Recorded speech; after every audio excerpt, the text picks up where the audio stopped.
Life is full of challenges. And sometimes you just can't get over the challenges that are in the roadblocks that are thrown down in front of you. You just can't seem to find a way over them or around them.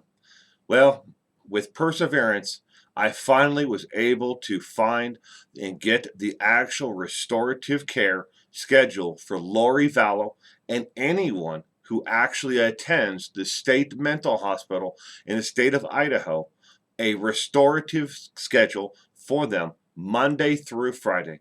Saturdays and Sundays are considered open days. And depending upon how the week went, they have either open activities that they can enjoy, or they have a more restrictive schedule for Saturday and Sundays. But this is the Monday through Friday schedule for restorative care that the state of Idaho and the state board of psychiatric medicine has put down in place for people like Lori Vallow. And this is the restorative care schedule. 7 a.m. They come to unlock the door to your actual room. Yes, they are locked in their rooms at night to restrict their actual activities and to stop anyone else from harming them. They come to wake them up and do a head check and a wellness check at 7 a.m. 7:10. You can brush your hair, brush your teeth, get a really bad cup of watered down coffee, and you must make your actual bed. If you don't make your bed, you lose a freedom activity, as they call it, on Saturday or on Sunday. So there are consequences for not following the rules. At 7:20, they come to check to make sure you made your bed.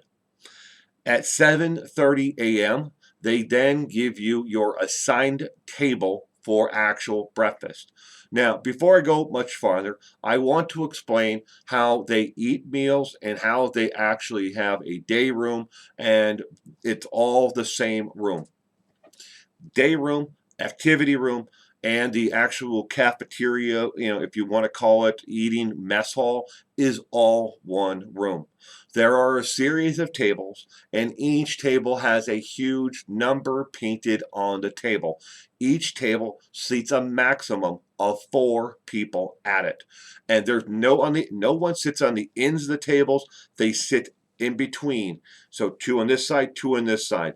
You are not allowed to move the tables around and in any other configuration. You must sit exactly how the tables are actually set up. This is done for safety precautions and also for because so they can monitor each individual who is sitting at the table. They give you your assigned table to sit down, and they bring the meals over to you at your assigned table 4 at a time. Nurses, aides, nurses assistants, and LPNs bring the meals over to the actual table. All 4 individuals at the table get the same meal unless there is a diet restriction, and very few people qualify for the diet restrictions. That's all they take care of at this state hospital. All right, after they eat breakfast or during breakfast. During breakfast, certain individuals are in the list of they start bringing medication to that individual while they're eating breakfast because they must eat food with their medication. If you do not, as you go out, they scan a wristband that has a barcode on it. They scan it coming in, they scan it going out. If you haven't received your medication yet, you must then join a line along with the others to get your medication. Most of the people there are on medication, some type of medication. And Lori, to one point until recently, was refusing to take her medication. So they are now in the midst of talking about, do they forcibly make her take her medication? So at 7:45, you were then assigned a one-on-one nurse or nursing assistant for the morning. They have a nursing assistant who will shadow you everywhere you go for the morning, and a nursing assistant or somebody who will shadow you in the afternoons, and then a different individual who will shadow you just in the evenings. It is always one-on-one or one-on-two whenever you go from anywhere, or you are anywhere where you cannot be restricted by movement, where you could possibly harm yourself or you could harm others. 8:20 a.m. They must now adjourn to what's called community group meetings. This is required of all individuals. It doesn't matter what you're there for. You must go to a community group meeting. Now, obviously, they don't put the paranoid schizophrenics in with the manic depressives. They may mix and match them depending upon their actual needs and move them within certain groups. They don't just pile them all into one door, lock the door, and say, "All right, figure it out." Either they are set there because they are trying to get them better or get them back on their medication and get them stable. They do it in mainly of way as they possibly can. So at 9:10 a.m., group meeting ends. You then leave the room. You're counted. They do a head count. Everybody goes in, they count them. Everybody comes out, they count them. You go into one-on-one meetings, they count you. You come out of one-on-one meeting, they count you. Everywhere. They keep a close track on everybody and where they are going at all times. So they know exactly where everybody is. So there's no chance for escape, and there's no chance for someone to self-harm themselves and they did not know about it, or to harm somebody else. So after you leave your one-on-one meeting, that ends between roughly 9:10, 9:15. At 9, you have about 15 minutes before you must go to the next activity, which is you go adjourn to the day room to start your reading assignment for the morning. Everybody receives a reading assignment or an assignment to think about every single morning, because later on you're going to go to individual one-on-one counseling with a psychotherapist or a counselor, and you're going to talk about what your assignment was for that day. If it's anger, you must read something about anger or think about your anger and your anger issues, because that's coming up next after you've actually read or thought about your actual issue that they have given you for the day. 9:30 a.m. That goes into from 9:30 to 11. At 11, you go to one-on-one counseling or group counseling, depending upon, again, upon what you were actually there for. Restorative care at 11 o'clock, they go to a one-on-one meeting, those who are there for restorative care. And there are never 30 restorative care individuals there. There are usually one or two in the entire facility who are there to receive restorative care. They go to one-on-one meetings with a counselor or a psychotherapist. At 11:45 is medication time. For anybody who needs to take medication, again, they line up. And even if you don't, they scan a wristband. It's got a barcode on it. Everybody has one. So you go from point A to point B. You're counted. You're scanned. No, you don't need medication. Move on. You're free to go to the next position or wherever you need to go within the facility. Oh, you need medication. Please step over here into this line. And then they do that one at a time. They count them and they move them into lines. It's like herding cattle throughout, a livestock facility. You move them from one pen to another pen to another pen, and all along there's somebody keeping an eye, basically on the entire group. That's what it's like. Just like prison. The only difference is you are being forced to talk to people constantly. You're not allowed to bottle up and keep within yourself. If you do, you stay there longer. If you do it, because you don't want to, because you're trying to drag the court out, and you're thinking, well, if I stay here long enough and I don't do this long enough, they're just going to keep me here forever. No, no, no. That far from that. If you don't follow the rules and you've lost all your possible privileges, and it's happened over and over again, they notify the court and they move you out of there up to the next level of actual hospitalization and restorative care. You don't want to go there because you're handcuffed to a bed. So that's the next level. But we're here at the state hospital where she's at now. after medication lined up and being counted at 12 noon is lunchtime.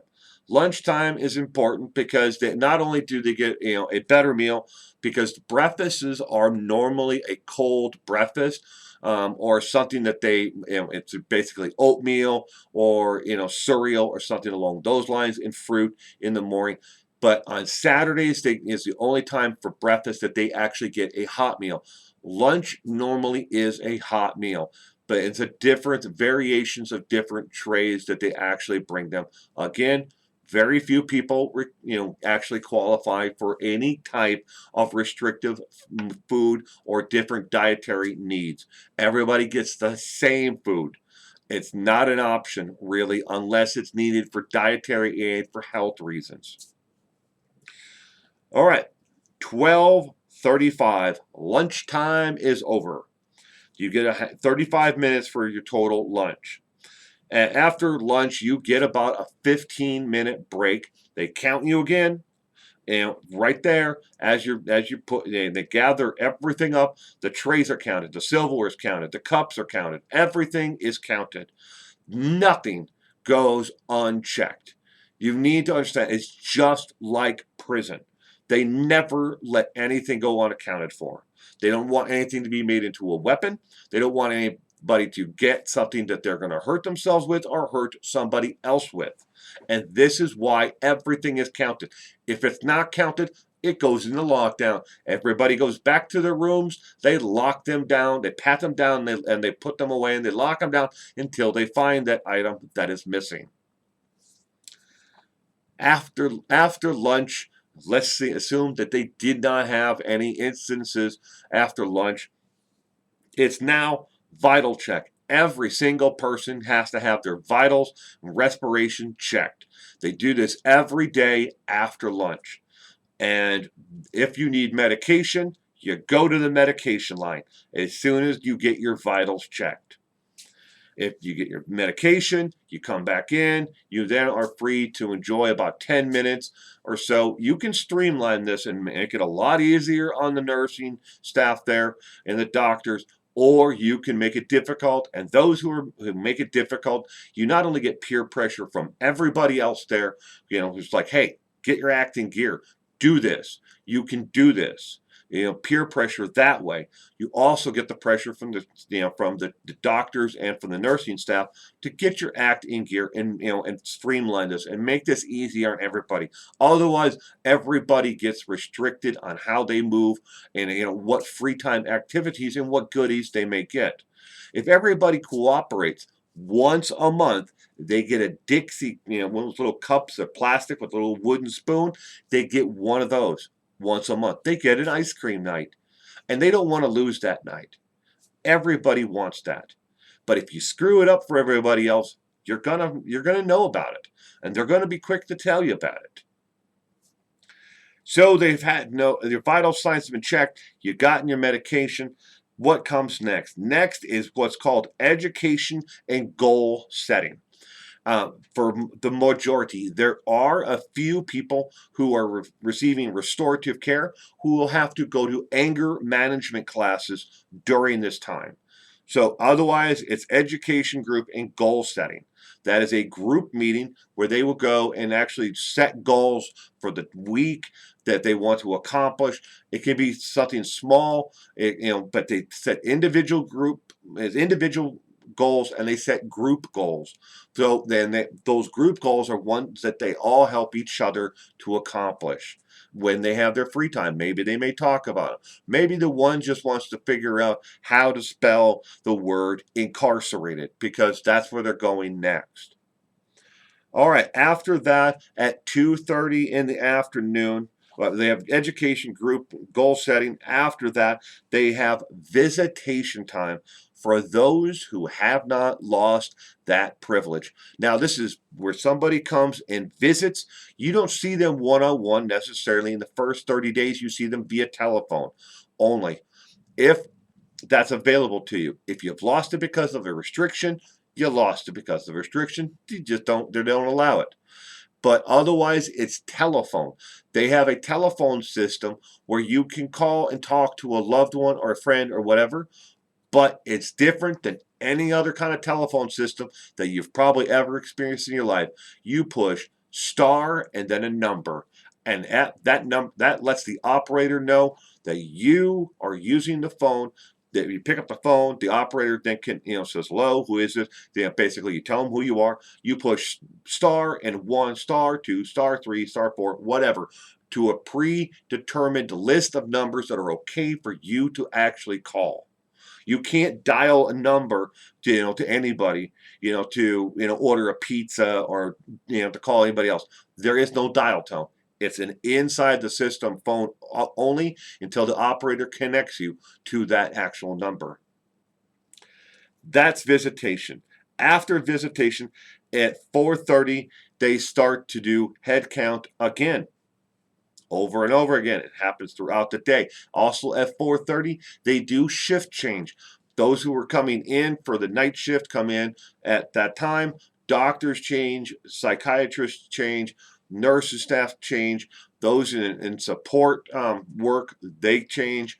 It all happens between 4:30 and 6. They are, so there's not everybody comes in at 4:30 and everybody leaves at 4:30.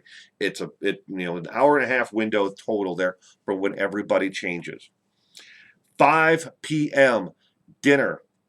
Dinner time, they give you a table number to assign you to. You go to that table, you sit down, your meals are brought to you just like lunch, just like breakfast.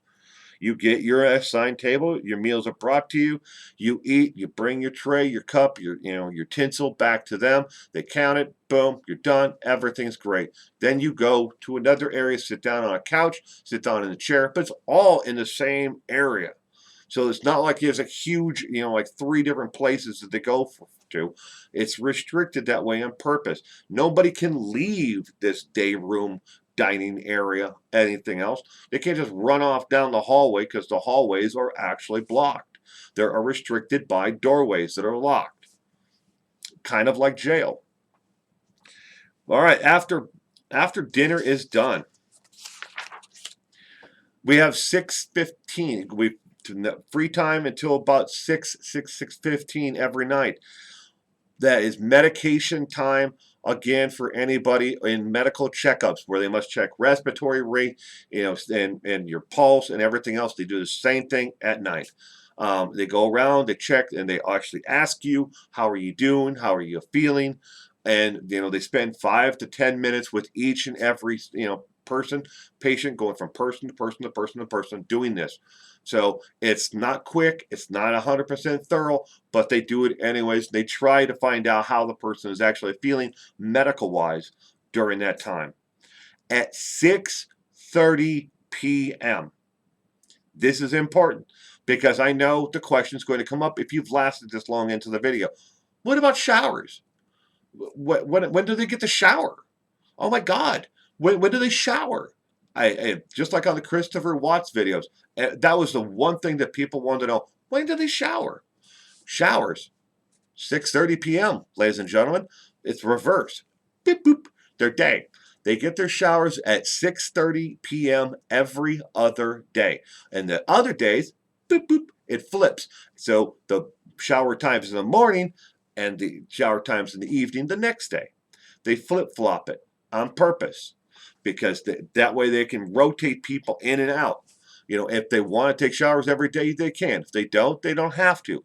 But at 6:30 p.m., if you want to take a shower, a nursing assistant, this nurse assistant or an LPN or somebody else, a woman with a woman, man with a man, again, just like going to the bathroom, they always go with you. That nighttime person who is assigned to shadow you is with you. And they go with you to take, when you take your shower, they sit outside the actual stall, like a little waiting room area.